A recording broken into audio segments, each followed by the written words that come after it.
मंदिर के नाम पर जो राजनीतिकरण किया जा रहा है भारतीय जनता पार्टी के द्वारा, जो तुष्टीकरण की राजनीति हो रही है, उसको आपको देश की जनता के सामने, चूंकि आप लोकतंत्र के चौथे स्तंभ हैं और आपकी जिम्मेवारी बनती है कि हमारी या किसी भी लोगों का जो भी कार्य है या उसकी विफलता है वो जनता के सामने पहुंचाने का। सिर्फ और सिर्फ धर्म के नाम पर ये राजनीति करना चाहते हैं। तो देश अब के लोग अब इतने बुड़वक नहीं हैं। शिक्षा का स्तर बढ़ रहा है, 80% लगभग साक्षरता पूरे देश में है। अब हम लोग जो भी हमारे समाज के अंदर जो गांव के अंदर भी रहने वाले लोग हैं, वो भी अपनी भलाई और बुराई को समझने के लायक हो गए हैं और हमारा यही पहचान है कि भारत में विविधताओं के बीच भी एकता है।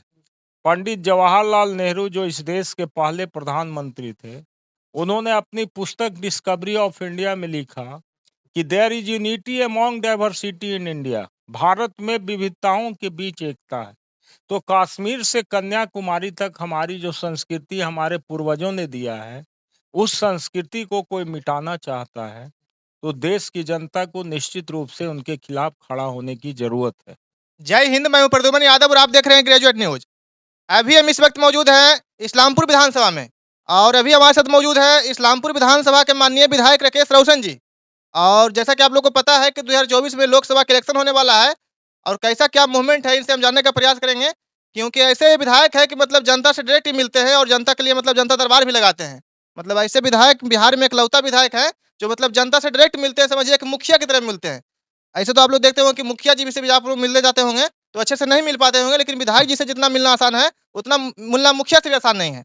तो सबसे पहले मैं चलो आपका स्वागत है। धन्यवाद। अभी सर अपना पैतृक गांव आए हैं, बराबर आते भी रहते हैं और 2024 में लोकसभा के इलेक्शन है सर, तो क्या मूवमेंट है सर, कैसे इसको आप देखते हैं? देखिए, 2024 का जो लोकसभा का चुनाव है, इसके विश्लेषण करने से पहले आपको 2019 का जो चुनाव हुआ, उसके परिणाम पर आपको नजर डालना होगा। आपको मालूम है और पूरे देश की जनता जानती है कि 2014 में देश में नरेंद्र भाई मोदी जी को देश का प्रधानमंत्री हिंदुस्तान की जनता ने प्रचंड बहुमत के आधार पर बनाने का काम किया था। उसके पीछे जो सबसे बड़ा कारण था, क्योंकि मोदी जी ने कहा था कि हम इस देश के अंदर जो बेरोजगारी है उसको दूर करेंगे और प्रत्येक वर्ष 2 करोड़ बेरोजगार नौजवानों को रोजगार देने का काम करेंगे।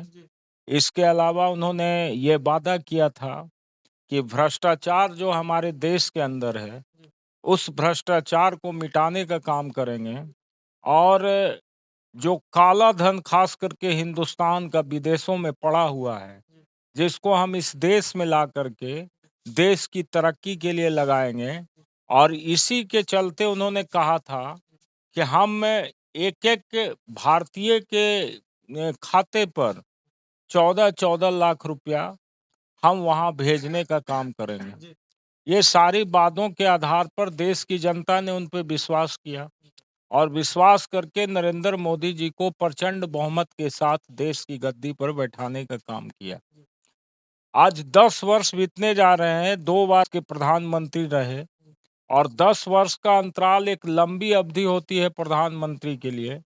यदि उनके पूरे कार्यों का आप विश्लेषण करेंगे तो उन्होंने देश के जनता के मुद्दों को छोड़ करके, बेरोजगारी, बेकारी, भ्रष्टाचार, इन मुद्दों को छोड़ करके वो पुनः देश को, जो हमारी गंगा जमुना संस्कृति रही है, उस पर पुनः प्रहार करने का, जिसके आधार पर वो सत्ता में आए थे, वही काम फिर कर रहे हैं। देश में हिंदू मुस्लिम का आपस में विवाद पैदा करना और विवाद पैदा करके सेंटिमेंट पैदा करके लाभ लेना। अब आप सोच सकते हैं कि अयोध्या में राम मंदिर बन रहा, हिंदुस्तान का कोई ऐसा नागरिक जो सनातन धर्म में विश्वास रखता है, किसी को भी इस पर एतराज नहीं होगा कि अयोध्या में राम मंदिर नहीं बने। सब लोग चाहते हैं राम मंदिर बने, लेकिन मंदिर के नाम पर जो राजनीतिकरण किया जा रहा है भारतीय जनता पार्टी के द्वारा, जो तुष्टीकरण की राजनीति हो रही है, उसको आपको देश की जनता के सामने, चूंकि आप लोकतंत्र के चौथे स्तंभ हैं और आपकी जिम्मेवारी बनती है कि हमारी या किसी भी लोगों का जो भी कार्य है या उसकी विफलता है वो जनता के सामने पहुंचाने का। तो जो अभी चुनाव, ये अयोध्या का जो मंदिर बन रहा है, देश में पूरे देश के लोग इसके लिए स्वागत के लिए तैयार हैं और उत्तर प्रदेश की सरकार इसको होस्ट कर रही है। 23 जनवरी को अयोध्या जी का राम मंदिर का विधिवत से उद्घाटन होगा और उस दिन से मंदिर सबके दर्शनार्थ खोलेंगे। तो एक तरफ सरकार इसको आतिथ्य स्वागत कर रही है और दूसरे तरफ भारतीय जनता पार्टी के लोग इसका राजनीतिकरण करने में लगे हुए हैं। कह रहे हैं हम ये 13,000 गांव से 1,30,000 गांव से मिट्टी मंगाएंगे, कभी कह रहे हैं कि हम ईटा मंगवाएंगे। तो ये सारे चीज क्या हो रहा है? उनके मकसद उनका सिर्फ है कि मंदिर बनाना उनका मकसद नहीं था, मंदिर के नाम पर हिंदुओं को एकताबद्ध करके वोट लेना। तो जहाँ धर्म और मजहब की राजनीति हो रही है, तो धर्म और मजहब की राजनीति इस देश के लिए, हिंदुस्तान की आबादी एक लगभग 1.5 अरब के आसपास होने जा रहा है और इतनी बड़ी आबादी में जहाँ सभी जाति, धर्म, मजहब और संप्रदाय के लोग रहते हैं और हमारा यही पहचान है कि भारत में विविधताओं के बीच भी एकता है।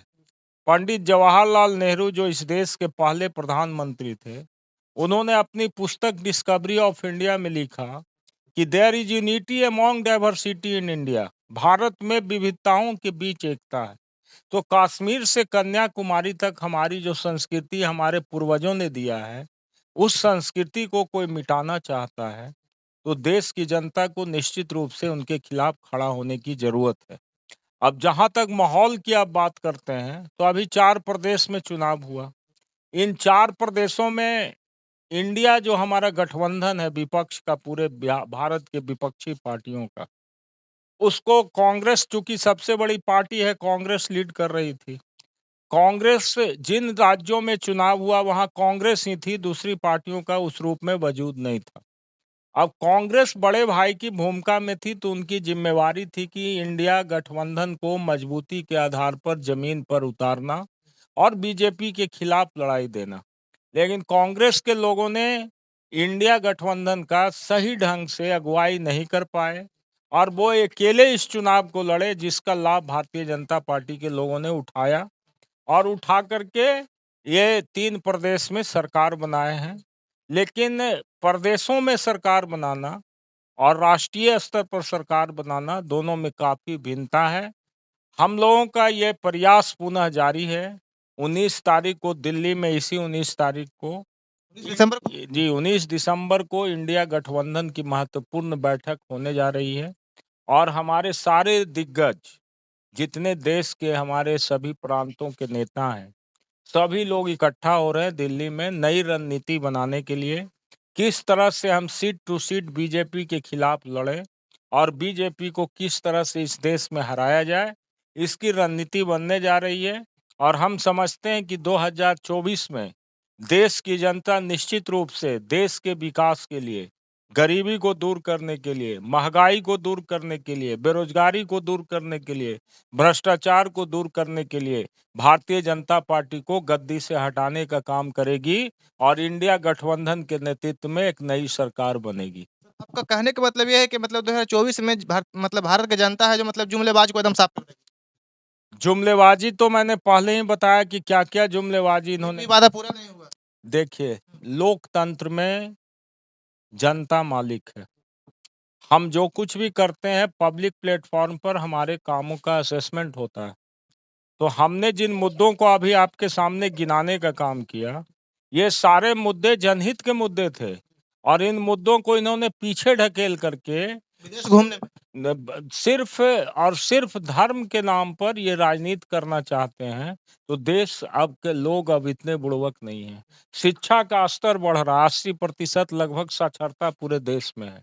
अब हम लोग, जो भी हमारे समाज के अंदर, जो गांव के अंदर भी रहने वाले लोग हैं, वो भी अपनी भलाई और बुराई को समझने के लायक हो गए हैं। इसलिए हम समझते हैं कि इस जुमलाबाजी करने वाली नरेंद्र मोदी जी की सरकार को, जो भिन्न भिन्न तरह का चेहरा बनाते हैं, कभी अमेरिका में जाते हैं तो ट्विटर बन जाते, कभी इंग्लैंड में जाते हैं तो लोगों को बताते हैं कि हम देश के राजा हैं। कभी ऑस्ट्रेलिया जाते हैं तो कुछ उनका दूसरा स्वरूप रहता है।